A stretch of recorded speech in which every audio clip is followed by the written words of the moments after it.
प्यारे देशवासियों, नमस्कार। आज मैं आपके साथ प्रधानमंत्री महोदय के एक बयान के बारे में चर्चा करना चाहूँगा।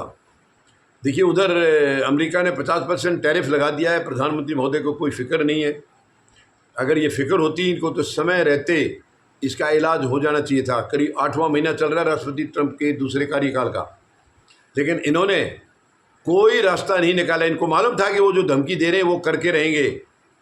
और अब एक प्रोग्राम में प्रधानमंत्री महोदय ने बोला है काला धन और सफ़ेद धन के बारे में। वो कह रहे हैं कि हमें पैसे की कोई फिक्र नहीं है, वो काला धन है या सफ़ेद है उससे हमें कोई लेना देना नहीं है, केवल पसीना हमारा होना चाहिए। प्रधानमंत्री महोदय, क्यों लेना देना नहीं है? क्या काले धन और सफ़ेद धन को दोनों को आप एक ही समझते हैं? ठीक है, आप काम तो ऐसा ही 11 साल से आप कर रहे हैं, क्योंकि आपके लिए काले और सफ़ेद का कोई चिंता रही नहीं कभी भी। काले में आपका भरोसा है, क्योंकि आप बार बार देखिए, भ्रष्टाचार एक किस्म से आपने लीगलाइज कर दिया है। मैं कोई झूठ नहीं बोल रहा हूँ, कोई आरोप नहीं लगा रहा हूँ। जो कर रहे हैं वो उससे आप अंदाज़ा लगा लीजिए। जो काम कर रहे हैं, जितने भ्रष्टाचारी दूसरी पार्टियों में थे ये कोसते थे बीजेपी वाले, उनको दिन रात गालियाँ देते थे, और वो आकर के उधर से छोड़ के इनकी पार्टी में शामिल हो गए। मशीन की, वॉशिंग मशीन के एक दरवाजे से अंदर घुस के दूसरे से निकल गए और वो पवित्र हो गए, शुद्ध हो गए। तो क्या ये लीगलाइज नहीं है भ्रष्टाचार को?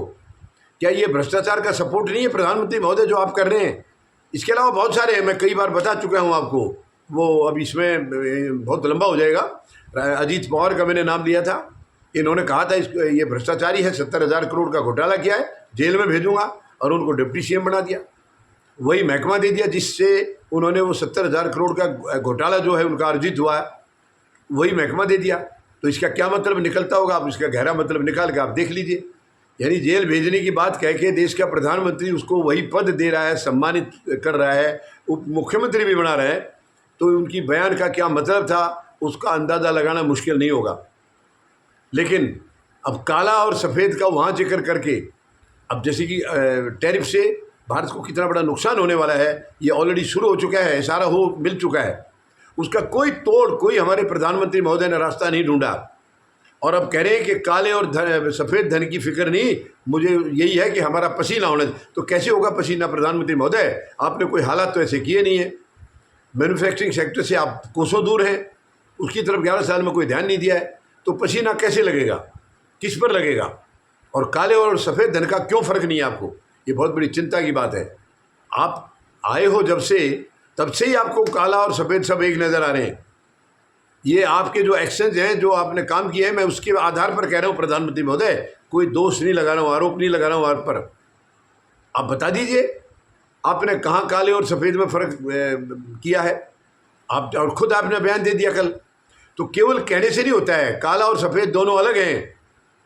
काला और सफ़ेद, काले के लिए यानी आपको मालूम है कि आपने कितने लंबे चौड़े वादे किए थे कि जो काला धन विदेशों में गया उसको मैं लेकर आऊँगा, और वो काला धन और बढ़ गया। तो आपके अंदर कोई फ़र्क नहीं है। आप काले से अगर नफरत करते तो और नहीं बढ़ता। आपके कार्यकाल में कितना बढ़ गया प्रधानमंत्री महोदय, क्या आपको है पता उसका? आप तो काला धन सारा ला करके जनता में 15-20 लाख रुपए बांटने की कही थी आपने। कहाँ गया वो आपका वो वायदा? वो सब जुमला साबित हुआ है। खुद आपके गृह मंत्री उसको जुमला बता चुके हैं। लेकिन प्रधानमंत्री महोदय, ये काले और सफ़ेद का राग छोड़िए। आप देश के लिए अब क्या करने जा रहे हैं? कौन सा रास्ता अपना रहे हैं? जिस संकट में राष्ट्रपति ट्रंप ने देश को डाल दिया है, और वो केवल और केवल आपकी कमजोरी की वजह से है। मैं फिर कह रहा हूं कि मैं दोष नहीं लगा रहा हूं, लेकिन ये साफ है केवल आपकी कमजोरी की वजह से आज भारत सजा भुगत रहा है। आपके अंदर पता नहीं क्यों हिम्मत नहीं हो रही राष्ट्रपति ट्रंप का नाम लेने की, उनसे आंख मिलाने की। ये बहुत ही शर्मनाक है, दुखद है। ये देश के लिए घातक सिद्ध होने जा रहा है। इसका असर दिखना शुरू हो गया है। यानी जो 50% टैरिफ था वो कल से लागू हो गया है, और उसका प्रधानमंत्री महोदय इतने लंबे समय से, क्योंकि उन्होंने तो आते ही बता दिया था, आते ही नहीं बल्कि शपथ से पहले बता दिया था। जब ये ब्रिक्स देशों की मीटिंग हुई थी और इन्होंने अलग करेंसी ब्रिक्स ने अपनी लाने की कही थी, तो राष्ट्रपति ट्रंप ने शपथ से पहले ही बोल दिया था कि ब्रिक्स अगर ऐसा करते हैं तो उनके ऊपर मैं 100% टैरिफ तक लगा सकता हूँ। तो ये टैरिफ की धमकी तो इनके शपथ लेने से पहले से था, पहले से दे चुके थे। क्यों प्रधानमंत्री महोदय संभले नहीं? क्यों इन्होंने समय रहते कोई एक्शन नहीं किया? और अब कह रहे हैं कि मुझे सफ़ेद और काले से कोई मतलब नहीं है।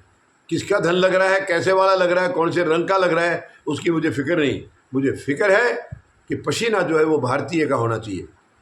तो भारतीय का पसीना कहाँ लगेगा प्रधानमंत्री महोदय? आप कुछ कर तो रहे नहीं है। आपने कोई ऐसा काम तो शुरू नहीं किया जिसके ऊपर उसका पसीना बहेगा।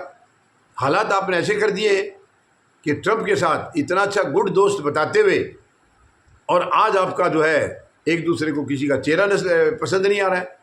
नाम के लिए ज़रूर गुड फ्रेंड बोलते हैं राष्ट्रपति ट्रंप। तो प्रधानमंत्री महोदय गहराई से विचार करिए, अपने अंदर झांकिए, अंतरात्मा से सलाह कीजिए कि आप क्या कर रहे हैं, देश को कितना नुकसान हो रहा है और आप चुपचाप बैठे बैठे देख रहे हैं। मैं ये नहीं कह रहा हूँ आप अंदर अंदर कुछ सोच रहे होगे, लेकिन ये समय रहते सोचना चाहिए था आपको।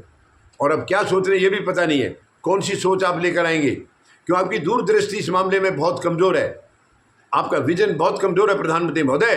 कोई भी खतरा देश पर आने की अगर ऐसे लगता है तो उसका समाधान पहले से सोचा जाता है। बहुत बार हमें मालूम होता है कि हमें क्या खतरा हो सकता है, किस काम का क्या नुकसान हो सकता है, तो उसका तो दूरदृष्टि हमारी होनी चाहिए, तभी आप देश को आगे बढ़ा सकते हैं।